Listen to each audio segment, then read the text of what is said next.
ഇങ്ങനെ പോസിറ്റീവ് ആയിട്ടിരിക്കാൻ എങ്ങനെ പറ്റുന്നത്? അയ്യോ, നമുക്ക് നെഗറ്റീവ് ഒക്കെ കൊണ്ട് വെച്ചാൽ ഈ സോഷ്യൽ മീഡിയയിൽ കാണുന്ന മാത്രമല്ലല്ലോ നമ്മുടെ ഫേസ് എന്ന് ഇതില് പറയുന്നത്. മെയിൻ ആയിട്ട് ഇപ്പം ബ്രോയുടെ ചിരിയാലും കുറെ പേര് ഇങ്ങനെ കുറെ പേര് ട്രോൾ എന്നൊക്കെ ഇല്ലേ? അയ്യോ, പക്ഷെ എനിക്ക് പേഴ്സണലി തോന്നുന്ന ബ്രോ അത്ര ഓപ്പൺ ആയിട്ട് ഇരിക്കുന്ന സമയത്ത് എനിക്ക് പേഴ്സണലി ഇഷ്ടമാണത്. അപ്പൊ അതെങ്ങനെ അത്രയും ഇത് ഓപ്പൺ ആവാൻ പറ്റും? മീൻസ് എന്താ പറയാ, കുറച്ച് അത്രയും ചെറിയ കാര്യങ്ങൾക്ക് പോലും ഇത്ര സന്തോഷിച്ചിരിക്കാൻ പറ്റുന്നത്? അയ്യോ, അത് എന്നെ ഇപ്പൊ റീസെന്റ് പോപ്പുലർ ആയപ്പോ കുറച്ച് പേര് അറിയാവുന്നേ ഉള്ളൂ ബ്രോ. എനിക്ക് കുറച്ച് ഓഡിയൻസ് ഉണ്ട്. ഞാൻ ഇപ്പൊ ഇത് ചെയ്യാൻ തുടങ്ങിയിട്ട് 8 വർഷമായി. ഞാനൊക്കെ പണ്ടുപോലെ ആണല്ലേ? അപ്പൊ അവർക്കറിയാം ഞാൻ ഈ സാധനം, ഈ റിയാക്ഷനും ഇങ്ങനത്തെ പരിപാടികളൊന്നും അങ്ങനെ ചെയ്യാറില്ല. ആണ്ടിലൊരിക്കലേ ചെയ്യണം. അപ്പൊ ഓഡിയൻസ് കുറച്ച് പേരുണ്ട് അത് ഇഷ്ടപ്പെടുന്നത്. ഞാനും അത് ഗെയിമൊക്കെ കളിച്ച് പ്രഷറായിട്ടിരിക്കുന്ന സമയത്ത് ഇടയ്ക്ക് എനിക്കൊരു ഓഫ് ടൈം എന്നുള്ള രീതിയിൽ ചെയ്യണം അതൊക്കെ. അപ്പൊ എനിക്ക് സന്തോഷം, അത്രേ ഉള്ളൂ. അവർക്ക് സന്തോഷം, കാണുന്നവർക്ക് സന്തോഷം.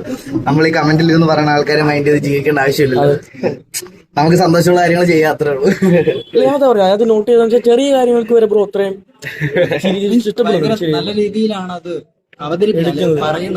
Thank you so much means allot. ഒരുപാട് ഭയങ്കര ഇഷ്ടമാണ്. കേക്ക് വന്നിട്ട് നമുക്ക് റിലേറ്റ് ചെയ്യാൻ പറ്റുന്ന കാര്യങ്ങൾ. Thank you means allot. നിങ്ങളൊക്കെ ഏതൊക്കെ ചാനലൊക്കെ? ഞാൻ മണ്ടുട്ടോക്ക്, ഇത് നീലപ്പേര്. ഫുഡ് കഴിച്ചോ?